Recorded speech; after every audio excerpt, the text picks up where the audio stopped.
This is a assortment of gland nuts and various sizes. And they come all mixed up in a bag, but I don't think that's too big a problem. It certainly isn't for me. Just dig in here a little bit and find the size that you need. I may get industrious and spread them all out into a plastic container. Who knows? But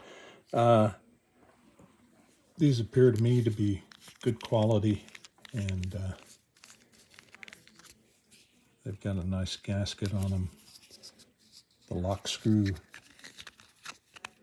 on tight, and as well as the lock down after you put your appropriate size wire in the appropriate size gland nut. Screw that thing down tight, and these will work well for you. But you can get them by the size or by the assortment, and I think these are good quality and work well for you. Cheers.